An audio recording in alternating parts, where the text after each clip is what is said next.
which is Slammiversary, right? So we went in completely blind, and not like Rey Mysterio blind, like actually blind, like we didn't know what was going on. Um, yeah, so this is TNA's biggest show of the year. I'm just gonna call them TNA, right? It's just deal with it. They are Impact Wrestling, but you know, Yeah, why so not? Just make they yourself Moose. Just call it yeah TNA. they literally okay. Hold on, we'll get to that. But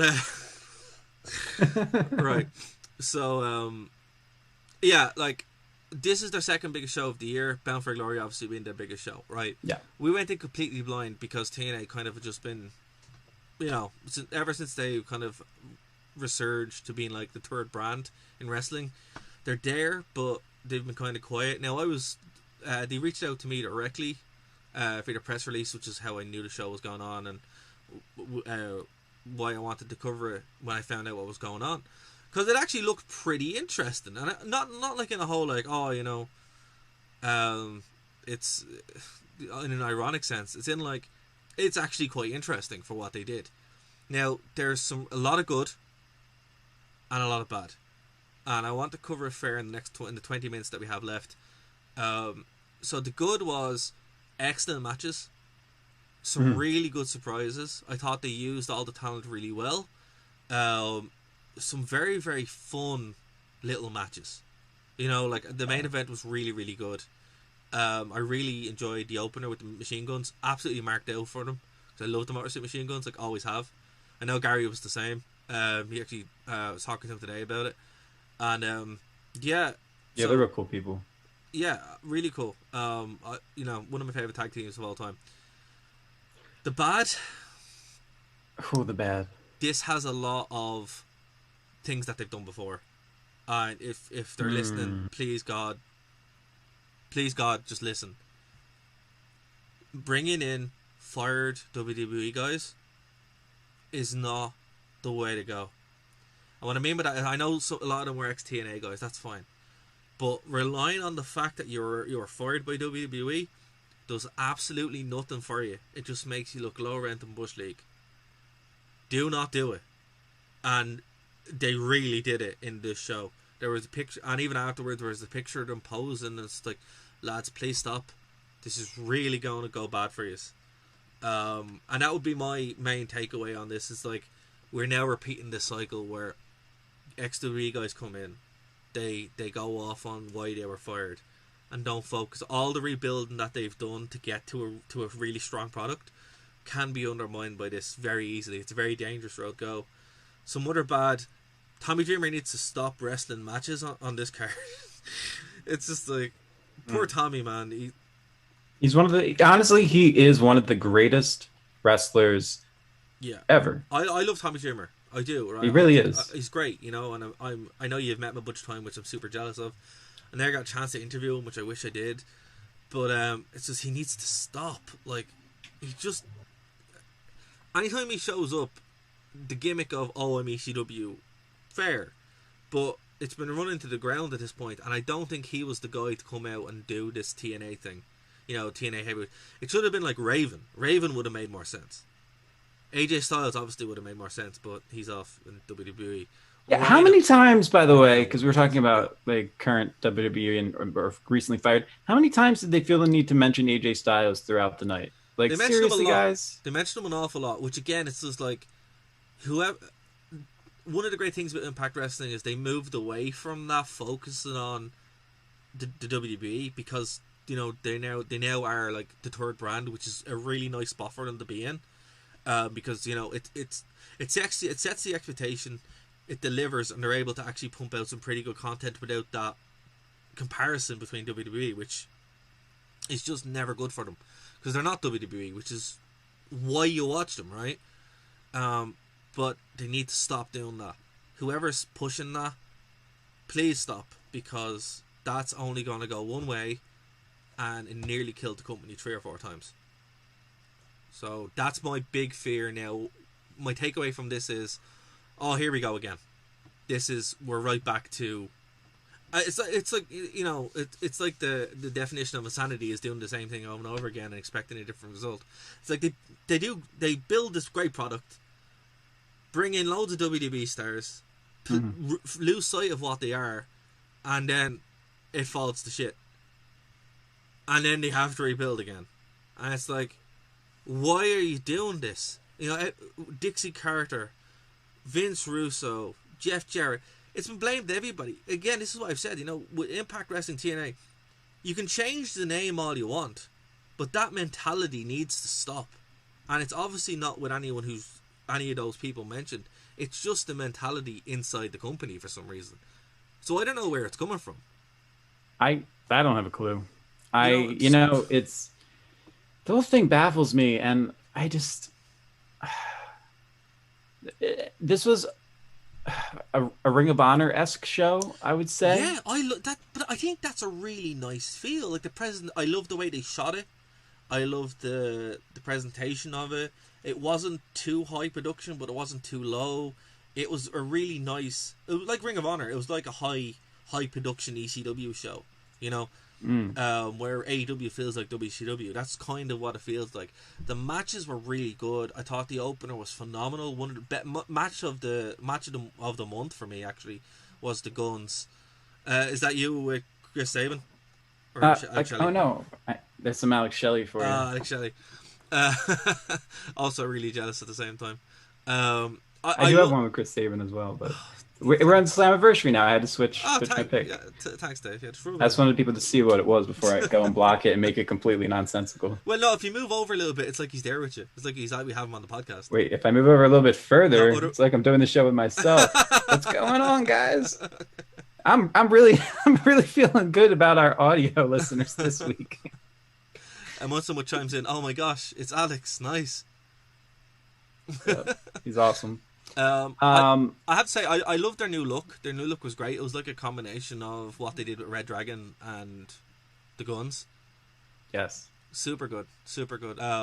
See, but that's your future again. Like, ironically, it's, you know, their past, but kind of working that style with the Rascals was really cool. Started off the show really, really well. Kind of brought it back to what people expected TNA to be. Moose, I think, is a really good performer. Again, Tommy pulled a good match out of him, but it can only go so far, and it did nothing for either one of them. I really liked Kylie Ray. I think she's great. I'm glad you say that, because as you guys know, and we're gonna need to go through and make a list at some point, because this is gonna be like number 5 or number 6. David's Diva of the Week, and I'm only calling them Divas because of the alliteration. She was my Diva of the Week. Oh, good choice. Absolutely. She was so good. Yes, and please understand that I use the word diva because A, that's what they called them when I grew up. Yep. Oh my gosh, that's the worst excuse to use anything ever. Let me change that. A, because it's alliteration. It's Dave's Diva. Dave's Divas. The 3Ds. We had so far. We had Tori last week. We had I'm sure Alexa Bliss has been on there. Well, we had Dave, Casey Cat or something. Oh no, okay, yeah, I'm just saying. Dave, you have your boys and then you have your divas, so it's fine. It's okay. It's okay. But no, Kylie boys Ray, in the back. Kylie Ray was great. I'm glad she's the number 1 contender now. I think the match that she has for the Knockouts Championship, I hope they don't rush it. I hope they build up to it. So yeah, was what it was. I wasn't really taken by the X Division Championship match. It didn't really feel like an X Division title match. It just felt like a match that had guys in it. Yeah, I mean, I like Willie Mack. This is the first time I ever saw Chris Bay. Obviously, they're very talented. They're just. But you know what they should have done? They should have made it. They should have had a. Like, this is it. Like, by doing the TNA stuff and not having TNA elements in it, it's weird. So they should have had an Ultimate X match for this, or a ladder match. Oh, okay. Or this would be a great time. Well, I don't know. But this would be a great time for that. Yeah, it would be a great time for it, because it's like, one, you're bringing people back into this product who maybe haven't seen it before on the Fight app, and also you're trying to kind of, what's the word I'm looking for? Fill in the gaps between what came before and what came now. And what's weird about the show is none of that, like, it didn't feel like a TNA show, but kind of did, which was weird. But then they also really wanted it to be a TNA show. So if I was booking this an X Division match, it would have been a cage match, a ladder match, or an Ultimate X match, because that's what it should have been. Now, Oh crap! Was it this show or last show? I think it was WWE where they got to pick the stipulation for the match, and they said it came down to either a no rope barbed wire match. No, it either came down to a cell match or a something else, and they went with this or the tables match, and it got so close that the winners got to decide. I want to call nonsense on that booking. That's the Extreme Rules I'm talking about. Yeah, that was the I versus I match. That's how that happened. No, I thought it was. No, I thought it was the table. All right, was it? I don't even know. Yeah. But no, I don't know. I'm glad we didn't do the news this week because I'm really out of touch. Well, look, with all I'm saying is with the X Division Championship, it has a set expectation, and it's no limits. And this just felt like a match with guys doing moves, which, you know, is great for Impact, but not great for your second biggest pay-per-view of the year. Like, that's the problem. A lot of these shows, a lot of these matches were just matches. There was no real kind of stipulation to them, you know, which they really missed the boat on it. But one thing I will say that I appreciate is all but one match was either for a championship or for the number one contendership. Which I like. So, it made that, like, they had pay-per-view caliber. Like, there was, it wasn't just, here's Randy Orton versus Edge for the 1,000th time. That's it, you know, and people say, oh, but the belts don't mean anything. It's like, no, they kind of do. Like, they add that kind of level of prestige to a match when you're trying to build that up to it as well. And I think every champion they have in Impact Wrestling actually carries the belt quite well. But anyway, I like the North versus Ken Shamrock and Sami Callihan. I actually really like Shamrock and Sami as a team, which is great. Like, it wasn't the best match in the world, but it didn't have to be. It was a nice serviceable little cool down after the X Division match. The Knockouts Championship. What do you think about the Knockouts Championship? This was from each show. There was one match that I skipped, and this was the one I skipped for this match. You made a good choice. I'm knocking it out of the park today. You made a good choice. It wasn't. Oh, that's another thing that I can promise you guys. Not firing shots, but Dara and I are not the kind of people who will say, "Oh, this sucked and I hated it," but have not actually watched it. Like, we will put our time in and watch the shows and then accurately review them with our own opinions and bias naturally. But if something comes up like this, I'm going to tell you guys, hey, I didn't watch this match, so I can't really give you an opinion on it. Because I feel like that honesty is kind of important rather than being like an armchair quarterback who went on Reddit and formed their opinion. Oh, hey, shout out to Undisputed Productions in the chat. Hey, what's up? Hey, that's Alex Shelley. Oh. Extreme Rules was good. Wasn't a fan of the editing. Yeah, that's fair. That's fair. It really wasn't good. And the choices they made was ridiculous. What did you think of Eddie of the 5-way Impact Championship? Now, here's the thing. This should have been King of the Mountain, right? Just gotta say, yes, really should have been King of the Mountain. They really missed the boat on that. Like, it was weird. So this match kind of came about because Tessa Blanchard just disappeared, and they had a vacant championship, and then people kept getting injured. So our final lineup in this match was Eddie Edwards, Ace Austin, Trey, Rich Swann, and the returning Eric Young. Now again, Eric Young, ex-WWE guy, but not really. He's more of a TNA guy, so I'll let this one slide. But what did you do to your back, Eric Young? Okay, who even won the swap match? Nobody. Everybody lost. Including everybody who paid to watch everybody who paid to watch it. Everyone lost. Nobody won. It was a and if you look on Wikipedia, it's a non-contest. Yeah, the Gators. I guess the Gators won. Nobody won. Everyone had a bad time. Everybody had a bad time. But yeah, this match, I gotta tell you, I thought it was going to be amazing. The talent in there is great. Eric Young, honestly, I don't know what you did to your back with those tattoos. The mask is cool he comes out wearing, though. That is cool. Because I didn't realize who it was at first. And I also realized I'm getting old because Eric Young, of all people, is starting to show age. Yeah, that's scary, man. I remember when Eric Young was sprightly. He's not anymore. He is hella old. No, yeah, old. My biggest complaint about this match is they made Ace... Okay. And I mean no disrespect by this because the kid's like, what, 23 years old? But Ace Austin, they made it out as if he was this tremendous... like world champion caliber talent, and honestly a lot of what he was doing was very indie paint by numbers move sets, and I was kind of disappointed in that. I wanted to see some, not that he didn't innovate, but I wanted to see a bit more of his character and persona come through, which aside from his hair, I'm not sure I got much of. Actually thought Trey stood out to me as a much more intriguing character and high flyer. See, I think a lot of this was the structure of the match. They were really kind of going to build it around Eddie and really building him up as a deserving champion. Because he's the most established guy there. You know, it's like Undisputed Production pops in. I feel bad for EC3. WWE wasted him so much. Same with Eric Young. Yeah, 100%. And don't worry, we got a vignette for him at the end. So. Yeah, and they rarely execute talent as well. It depends. You know, I think the TNA guys that made the jump over, they either sunk or swam, and a lot of them were just lost. EC3 was lost from the moment he was called up. Should have stayed NXT, and the same with Eric Young. It's just like I really like Sanity, but I think Eric Young is much better here in TNA. It's the right space for him. EC3, yeah, we got a vignette for him. We'll wait and see. I think AEW would have been better jump for him, but it is what it is. I'm furious about the Good Brothers. I'm absolutely furious. Okay, well, go on. That's where I wanted to jump to. So Eddie Edwards wins the match, and then the Good Brothers comes out. What do you think?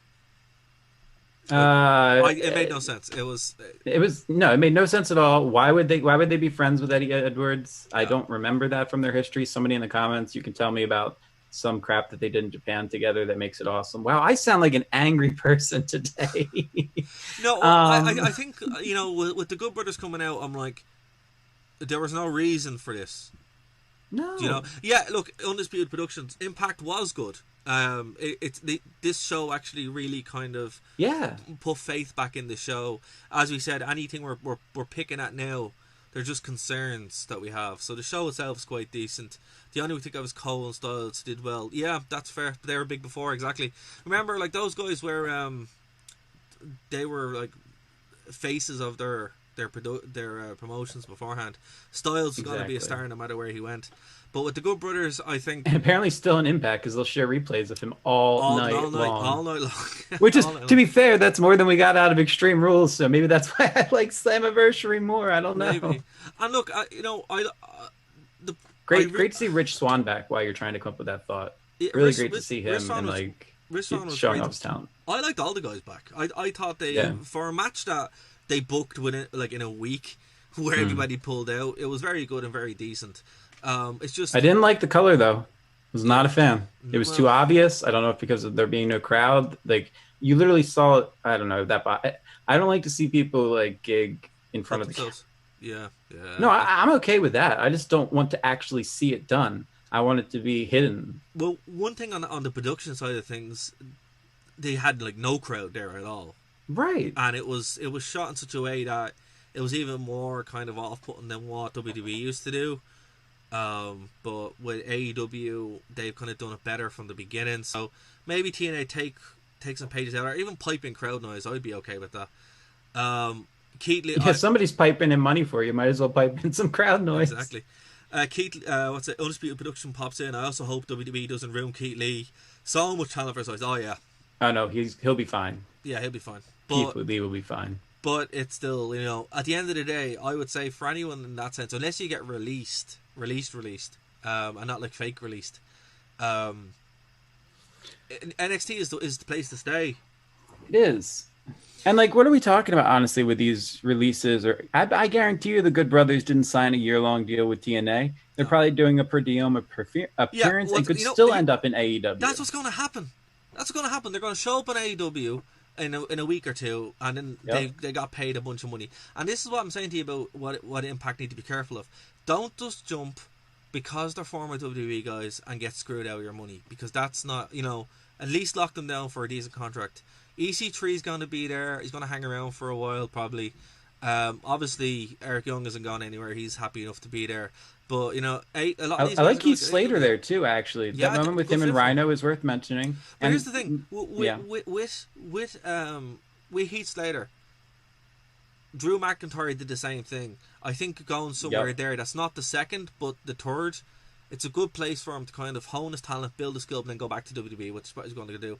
Undisputed Productions, thank you for chiming in. We're going to sign off now anyway, so thanks for sticking in the chat. Appreciate it. We are. Can I say something super quickly? Yeah, of course. My least favorite, and I hate to go out on a bad note, but the absolute worst part of Slammiversary, and this kills me to say because I'm such a big fan of his, was Josh I can't even bring myself to say his name. Matthews. Josh Matthews. What were you doing? What is this new style of commentating where he shouts, but he sounds super bored at the same time, and he's stretching out words. Be you. Be the person that made me want to watch independent shows that you were commentating. Look, just for your voice. Like, that's how big of a fan I was. I was the same. I like Josh Matthews. Got to interview him a bunch of times. Great guy, but oh my god, stop that. You know, he's changed. Something weird has changed in him. I don't know what it is. A lot of this Impact stuff, it seems like they're in this weird transitional period where they're still trying to find who they are, which they've been in since 2007. Well, no, it's to be fair, they did nearly die and then had to claw their way back up, so they're in a very good position now. They just got to be careful that they don't throw it all away, and then I finally have to finish that book that I've been threatening to write for 10 years. So, which I don't want to do, because that's a gargantuan task which I'm scared to write. So I'm pulling for TNA to stick around solely so I don't have to write the book about it. But yeah, that's it, guys. That's going. Let me volunteer to be your editor. By the way, it happens to be a thing I can do. Fair. Yeah. That I'm going to hold you to that. But yeah, guys, please do. That's going to. I'll copyright out of that. Fair. So, guys, that's going to do it for this edition of The Rewind. Next week, we have look back at King of the Ring 1998 with Mr. Anthony Valvo, Mr. V, formerly of WrestleView. And, yeah, we have a bunch of shows here on the network, so if you guys like, hit subscribe, hit the bell. We're everywhere. Thanks for everyone who's in the chat. Remember, guys, if you chat, we will read it out because we appreciate it. And, of course, we'll be back on the True Penny channel, same time every week, and of course Phoenix 92.5 FM. Bye, guys.